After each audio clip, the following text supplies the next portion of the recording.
Hey guys, so we were technically supposed to be off for the Thanksgiving holiday weekend, but there were a number of stories that I really wanted to update you on. So I'm going to go through a few of them here for you.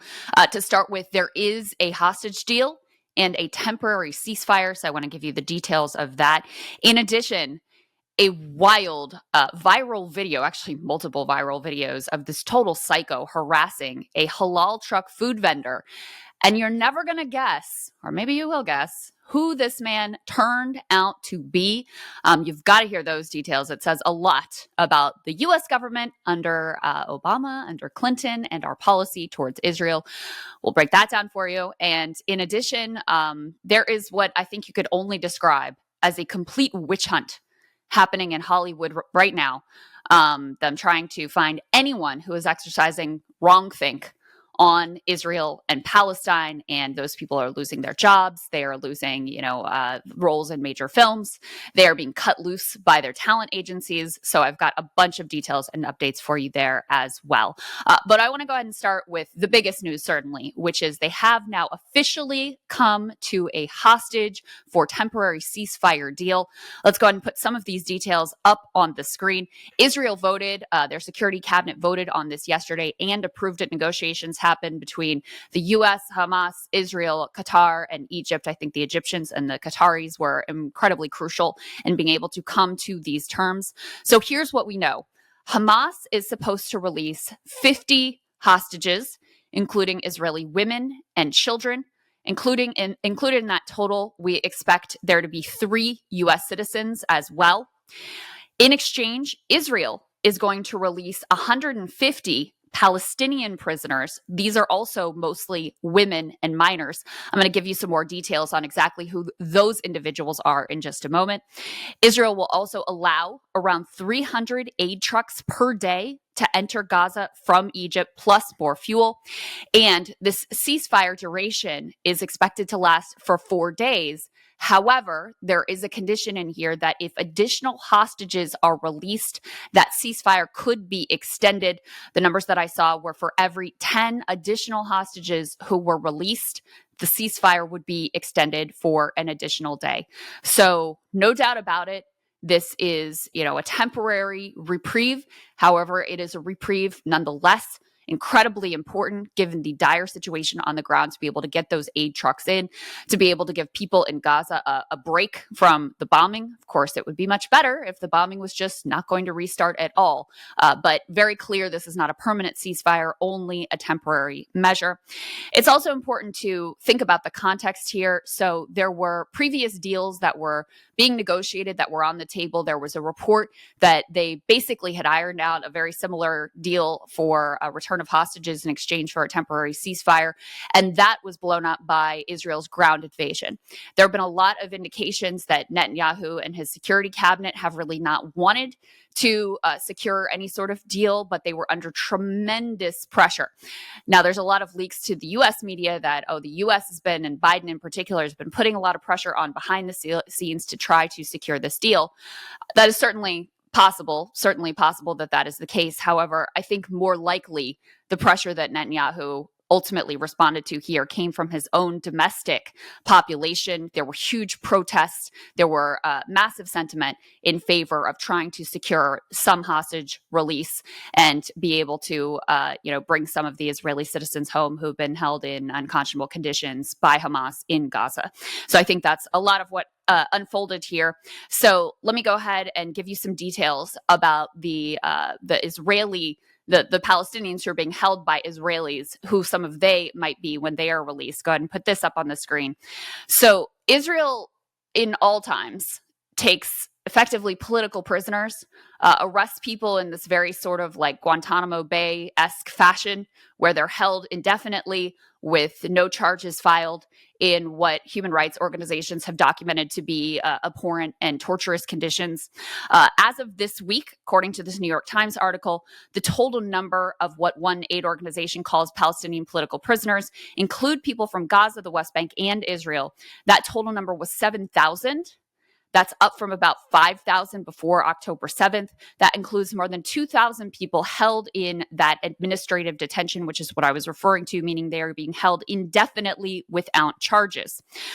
Legal Rights Center for Arab Minority Rights in Israel, called Adala, said it was monitoring 121 cases of arrests and detentions linked to social media posts, some of which merely contained expressions of solidarity with the Palestinian people in Gaza or even verses shared from the Quran.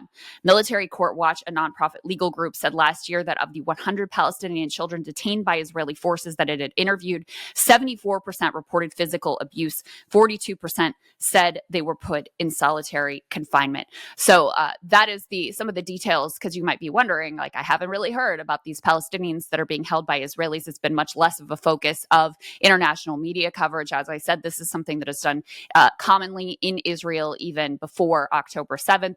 Those detentions and arrests and imprisonments have escalated since October 7th. So, and includes many hundreds, we don't know exactly the number, of women and children. So those are some of the people who will be released on the Palestinian side by the Israelis. And of course, this is good news. I mean, it's a lot less than what you would hope for. But for those families of the hostages who have been just sick with worry and grief, I hope that these 50 hostages are returned. They should all be released, of course. And for the people of Gaza, obviously it's the aid trucks, much needed, small respite, much needed, but wildly insufficient in order to bring an ultimate end to this conflict. And I wanted to add this piece, which was reported by Politico and is pretty wild, about what the Biden administration's concerns were about this deal, what their fears are. Their fears aren't that, oh, this is not enough, it's not long enough, there aren't enough hostages released. No, put this up on the screen. Dr. Trita Parsi flagged this. Apparently, the Biden folks fear that a pause in the fighting may enable more journalists to get into Gaza and cover the carnage. This is a quote from this Politico report. There was some concern in the administration about an unintended consequence of the pause, that it would allow journalists broader access to Gaza and the opportunity to further illuminate the devastation there and turn public opinion on Israel. So they're not worried about the human beings. They're worried that we may be able to see the extent of the devastation that has already been wrought in Gaza, the extent of the carnage that has already been wrought in Gaza. That's their concern in this moment. It's quite astonishing. I mean, it's incredible that they would admit this to the press. It's incredible that this is the way that they're thinking about this conflict. And it harkens back to those statements from Tony Blinken when he traveled to Israel and was apparently trying to make the case to Netanyahu that we needed a quote unquote humanitarian pause. And he said, no, this is for you. This is so we can buy you some time so that you can continue the bombing campaign for longer. So when you see statements like this made to Politico that, our real concern here is that people may see the carnage, it dovetails with those comments from Blinken that the real concern here isn't humanitarian. The real concern is buying Israel more time so that they can continue the bombing campaign, the indiscriminate bombing campaign, which has already killed, we don't know, somewhere 15,000 potentially civilians, depending on the numbers and the count that you're using, thousands and thousands of children, that bombing campaign can continue for a longer period of time. Let me go ahead and put this up on the screen. Netanyahu's reaction to the announcement of this deal. He wants to make it clear to his public and to our public and to the world that this ceasefire is temporary. It in no way means an end to the hostilities, to the war that they're waging on Gaza. He says the war will continue. Quote, we will not stop the war after the ceasefire. There's nonsense out there suggesting that we will halt the war after the ceasefire to return the hostages. I would like to make it clear we are at war and we will continue the war until we achieve all our goals, eliminate Hamas, return all the hostages and missing, and guarantee that there will be no threat to Israel in Gaza. So making it clear to satisfy his population and certainly his extremely fringe right-wing, outright fascist cabinet that he has no intentions of stopping. They intend to continue. We've been tracking how the campaign is moving from the north to the south. I mean, they've already made Gaza City completely uninhabitable, unlivable, according to reports in Israeli media, including Haaretz. So Gaza City is destroyed. Storming al-Shifa was kind of the final piece of rendering Gaza City completely unlivable. And now they're saying, okay, well, actually, Hamas leadership, their headquarters, we said it was al-Shifa, now we're saying it's in Khan Yunis. They're saying that Hamas has fled to the south. And so they're ramping up the bombing campaign in the south, including in Khan Yunis. And so that's what we can expect to continue once this short-term temporary pause in hostilities is over. And just to underscore again the horrific nature of what is unfolding here and, frankly, the U.S. complicity and U.S. unwillingness to use any of the considerable leverage we have to change the results that are occurring on the ground. Let's put this up on the screen. Apparently, the U.S. has been sending the coordinates of aid organizations on the ground in Gaza to Israel in order to help prevent strikes on those aid organizations, which is a real red line in war, clearly against international laws of war. Targeting aid organizations, except in absolutely extraordinary circumstances, is a war crime. But despite that effort, many humanitarian sites have been bombarded. And if you read this article, they detail how there are standard channels of deconfliction, usually run through the UN, where aid organizations, hospitals, schools, and the like will send their coordinates through the UN so that Israel or whoever the army is, whoever the warfighting force is, can avoid striking those targets. Well, that channel was being ignored. So they decided, okay, well, maybe we can get help from the U.S. So they started sending their coordinates through U.S. members of Congress, any sort of senior officials, State Department officials they could get a hold of. And the U.S. started providing these coordinates to Israel, saying, hey, don't target these hospitals, don't target these schools, etc.